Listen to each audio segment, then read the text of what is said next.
Hello, friends. I wanted to get on here and share this fun Seagull card with you guys today. And my husband just took the dog out for a walk, so it was a great time to avoid barking and all the, house noises that generally come up.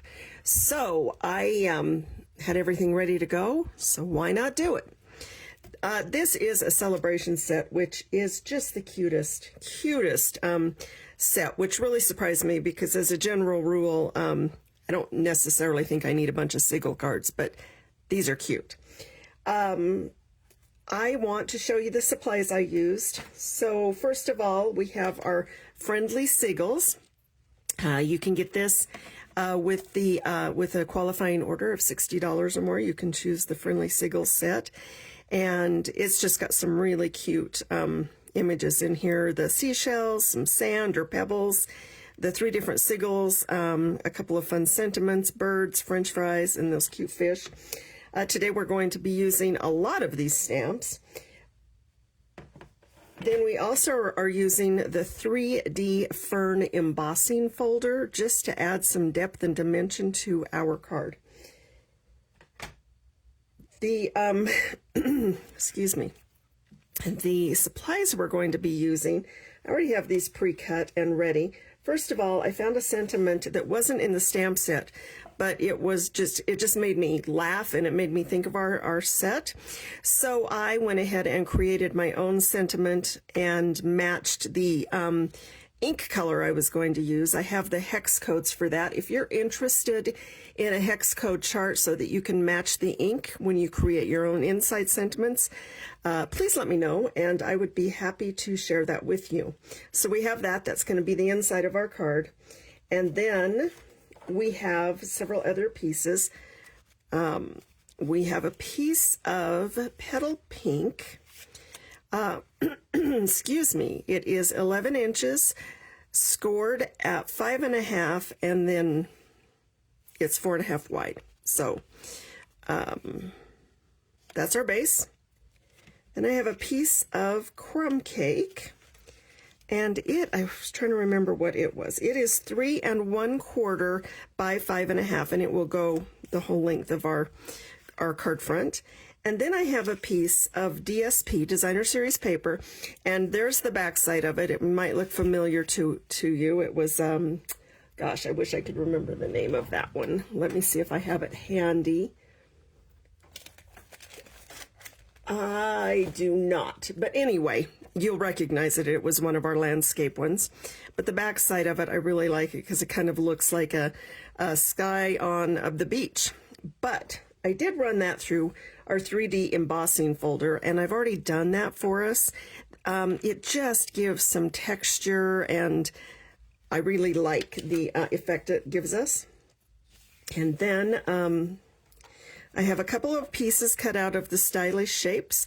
One is a banner for our Hey Friend, and then I've got a square, and I did the it's almost 2.5 by 2.5. And then I have a little wooble thing to make our seagull jiggle all over. You can get these, I got mine, I think, on Amazon or at the craft store. You can also make one out of paper with an accordion fold. I just happen to have a bunch of these sitting around. And then we will need some Azure Afternoon ink, which I told you again I matched. And then I've got some crumb cake ink that we'll be using. And then, of course, our Memento Black for our Seagull. So we've got the Memento Black. I've got some markers that I'm going to use and some blends, mostly Stampin' Up markers. You can see the different ones here for a little bit of coloring. And then I also have a sponge dauber. So let's go ahead. And the first thing I want to do is just kind of get some of these things pre-built because it's just kind of how I do things. And then I have the bases done and kind of out of my way. So I'm going to bring in my trusty glue. Use the adhesive of your choice. I tend to like glue because I can move it around, move my paper around for a second or so and get it where I want it. And I like to get on the edges.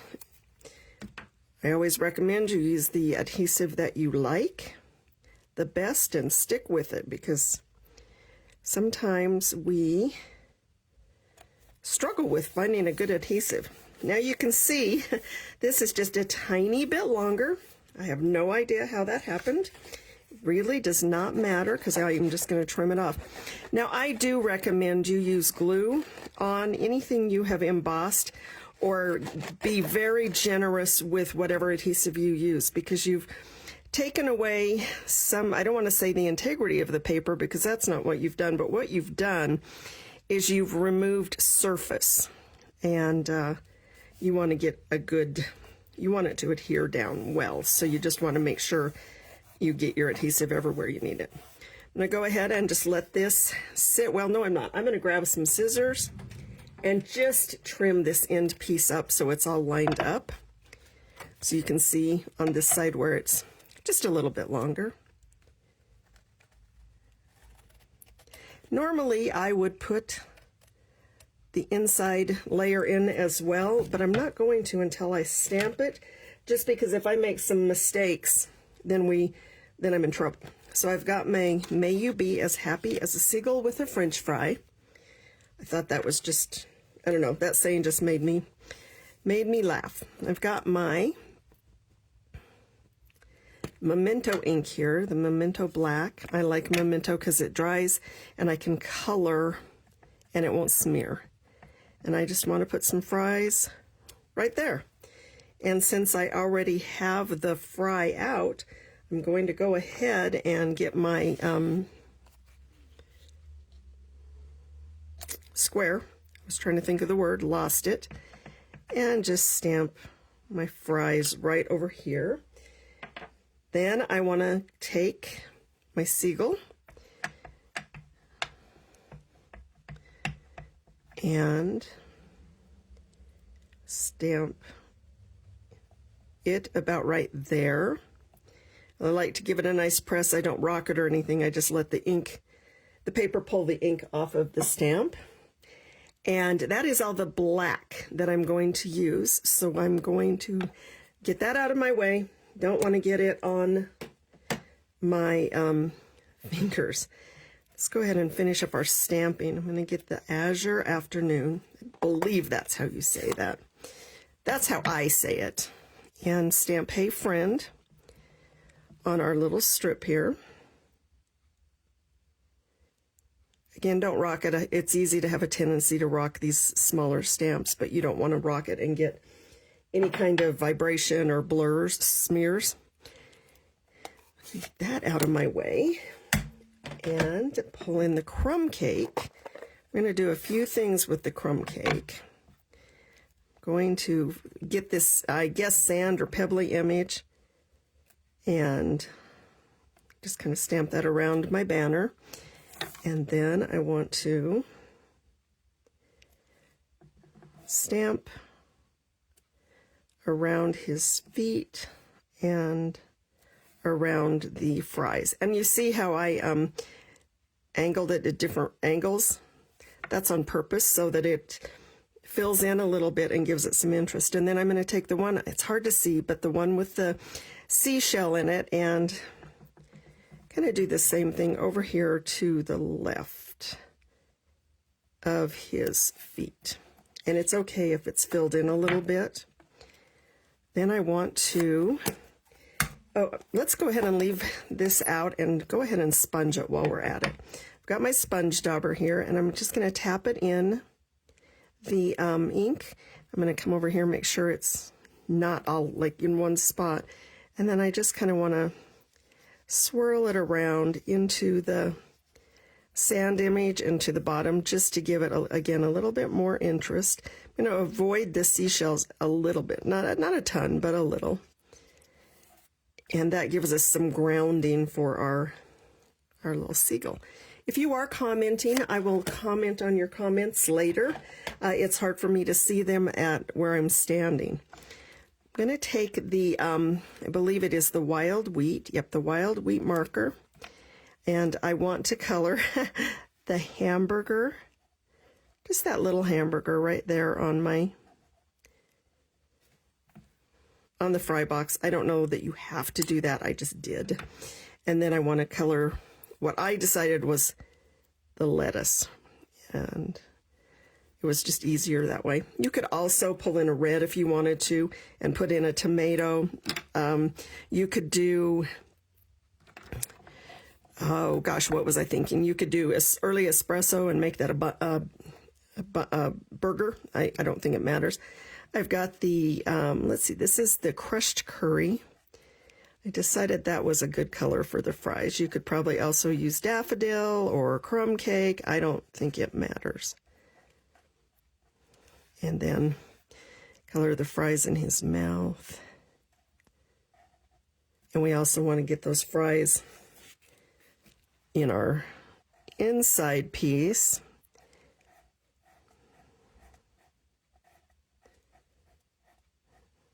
You could use the brush tip end as well if you wanted to. I guess I better come back and hit this hamburger bun here.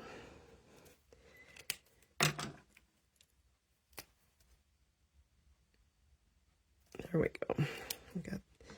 Then I want to color the box. I want to again use the Azure Afternoon. I just like to kind of pull in a color of like what my sentiment might be, to pull everything to blend together. But again, do what you want. You could make it the color of your favorite fast food provider. And then let's do this one. I get a kick out of seagulls. When we were in Florida, my granddaughter had found this seagull that I think she befriended it, and it would sit out on this pole out in the water and just watch her for hours, and she would take photos of it, and it never really came in or tried to get food from her. It just watched her. She liked it. Okay, now I want to pull in the pumpkin pie for its feet. And it's okay if you've got color behind it. Again, it doesn't matter.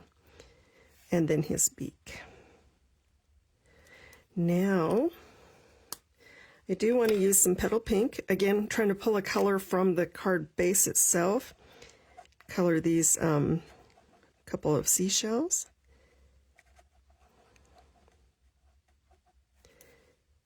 And then finally, I have a blend. And this is the Light Smoky Slate Stampin' Blend. I want to just add a little tiny bit of color to his wings. So I'm going to put that on the two stripes, basically. And then just on the tips of his wings. And I don't know that you have to be like super careful as far as coloring because, you know, it's a cartoony seagull. I got out of the lines a little bit, so I'm going to come back in with my color lifter and just lift that back out. You can see it's a little wet there. That's okay. Now it's time to finish building our card.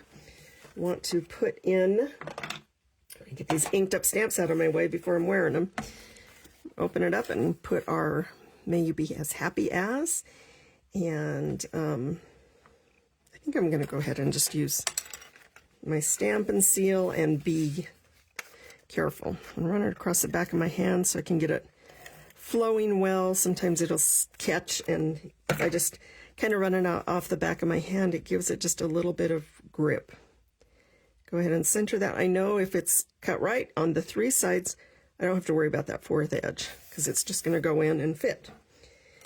And then I want to take my seagull and a little bit of glue here, and I'm going to put the glue on my image actually, and then, and apparently my finger, and just go ahead and stick that down like that and get the glue out of the way. And then I want to take and flip that over, and I'm going to bring in this wobbly thing, as you can see, and it's going to make my seagull wobble all over. It is got an adhesive back on it. You see that I can just peel that off, and then I just want to put it in the center of my image. Give that a stick down, and then you can see there's some adhesive here and some lines. You just peel that off the back of that, peel that off the back of that, bring your card base back in and decide where you want your seagull. I'm going to put mine about right there. Give that a nice press. You can see how it wobbles, and it will press down really nice and flat to go in an envelope.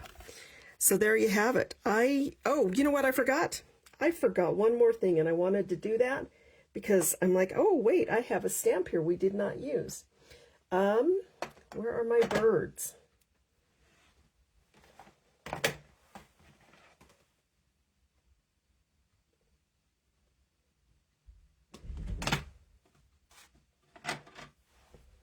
It needs something in the sky, and I just totally missed that.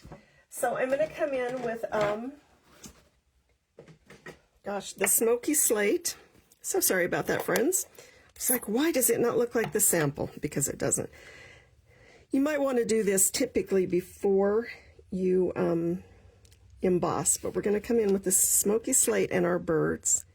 I'm going to stamp it and stamp it and stamp it. There we go. Now we have something in the sky to balance that, and our birds are going to fly off. You could do that with black as well and make them lighter as they fly away. Totally up to you. But there you go.